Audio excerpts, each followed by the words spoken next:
S, ನಮಸ್ಕಾರ ಸ್ನೇಹಿತರೆ. ಸಾಮಾನ್ಯವಾಗಿ ಒಂದು ಲಾರಿಯಲ್ಲಿ ಎಷ್ಟು ಟನ್ ಕಬ್ಬು ತುಂಬಲಾಗುತ್ತದೆ? 10, 12, ಹೆಚ್ಚೆಂದರೆ 15 ಟನ್ ಕಬ್ಬು ತುಂಬಿ ಸಾಗಿಸಲಾಗುತ್ತದೆ. ಹಾಗಾದರೆ ಒಂದು ಎತ್ತಿನ ಗಾಡಿಯಲ್ಲಿ ಎಷ್ಟು ತುಂಬಿಸಬಹುದು?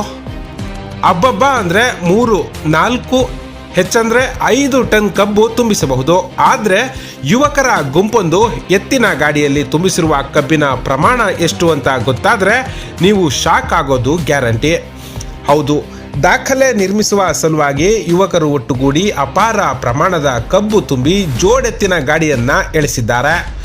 ಮಂಡ್ಯ ತಾಲೂಕಿನ ಎಚ್ ಮಲ್ಲಿಗೆರೆ ಗ್ರಾಮದಲ್ಲಿ ವಿನಾಯಕ ಗೆಳೆಯರ ಬಳಗದ ಯುವಕರು ಮಾಡಿರುವ ಕಾರ್ಯ ಒಂದೆಡೆ ಜನರನ್ನ ನಿಬ್ಬೆರಗಾಗುವಂತೆ ಮಾಡಿದರೆ ಸಾಮಾಜಿಕ ಜಾಲತಾಣಗಳಲ್ಲಿ ಆಕ್ರೋಶಕ್ಕೂ ಕಾರಣವಾಗಿದೆ.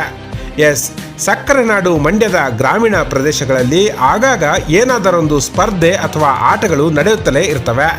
ಅದೇ ರೀತಿ ಇದೀಗ ಬೆಳಕಿಗೆ ಬಂದಿರುವುದು ಎತ್ತಿನ ಗಾಡಿಗೆ ದಾಖಲೆಯ ಕಬ್ಬು ತುಂಬಿದ ಘಟನೆ. ಯುವಕರು ದಾಖಲೆಗಾಗಿ ಎತ್ತಿನ ಗಾಡಿಯಲ್ಲಿ ತುಂಬಿಸಿದ್ದು ಬರೋಬ್ಬರಿ 16 ಟನ್ ಕಬ್ಬು. ಹೌದು, 15,860 kg ತೂಗುವ ಭಾರೀ ಪ್ರಮಾಣದ ಕಬ್ಬನ್ನು ಎತ್ತಿನ ಗಾಡಿಗೆ ತುಂಬಿ 3 ಕಿಲೋಮೀಟರ್ ದೂರ ಎಳೆಸಿದ್ದಾರೆ. ಹೆಚ್ಚು ಕಡಿಮೆ 16 ಟನ್ ತೂಕದ ಗಾಡಿಯನ್ನು ಎಳೆದಿರುವ ಎತ್ತುಗಳ ಶಕ್ತಿಗೆ ಸಾಮಾಜಿಕ ಜಾಲತಾಣಗಳಲ್ಲಿ ಭಾರೀ ಪ್ರಶಂಸೆ ವ್ಯಕ್ತವಾಗಿದೆ. ನೆಟ್ಟಿಗರು ಎತ್ತುಗಳ ಪವರ್ಗೆ ಫುಲ್ ಫಿದಾ ಆಗಿದ್ದಾರೆ. ಎತ್ತುಗಳು ಗಾಡಿ ಎಳೆಯುವಾಗ ಜನರು ಚಪ್ಪಾಳೆ ಶಿಳ್ಳೆಗಳನ್ನು ಹಾಕಿ ಸಖತ್ ಎಂಜಾಯ್ ಮಾಡ್ತಿದ್ರು. ಹಿಂದೊಮ್ಮೆ ಜಿಲ್ಲೆಯ ಮತ್ತೊಂದೆಡೆ ಇದೇ ರೀತಿ ಎತ್ತಿನ ಗಾಡಿಗೆ ಕಬ್ಬು ತುಂಬಿಸಲಾಗಿತ್ತು. ಆಗ 12 ಟನ್ನಷ್ಟು ಕಬ್ಬು ತುಂಬಿ ದಾಖಲೆ ನಿರ್ಮಿಸಲಾಗಿತ್ತು.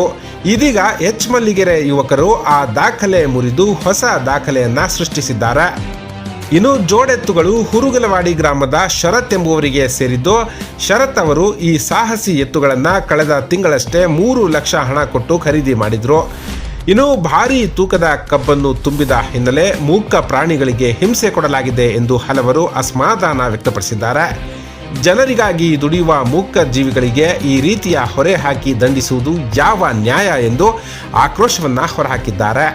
ಒಟ್ಟಾರೆ ಯುವಕರ ಗುಂಪು ನೂತನ ದಾಖಲೆ ನಿರ್ಮಿಸಿ ಸೈ ಎನಿಸಿಕೊಂಡಿದ್ದು ಒಂದೆಡೆಯಾದರೆ ಪ್ರಾಣಿಗಳಿಗೆ ಹಿಂಸೆ ನೀಡುವುದು ಸರಿಯಲ್ಲ ಎಂಬ ಪ್ರತಿಕ್ರಿಯೆಗಳು ಸಹ ವ್ಯಕ್ತವಾಗಿವೆ. ಈ ಮಾಹಿತಿ ಇಷ್ಟ ಆಗಿದ್ರೆ ಲೈಕ್ ಮಾಡಿ, ಕಾಮೆಂಟ್ ಮಾಡಿ, ಶೇರ್ ಮಾಡಿ. ಹೆಚ್ಚಿನ ಅಪ್ಡೇಟ್ಗಳಿಗೆ media mirror Kannada channel subscribe ಮಾಡಿ, ಬೆಲ್ ಐಕಾನ್ ಒತ್ತಿ.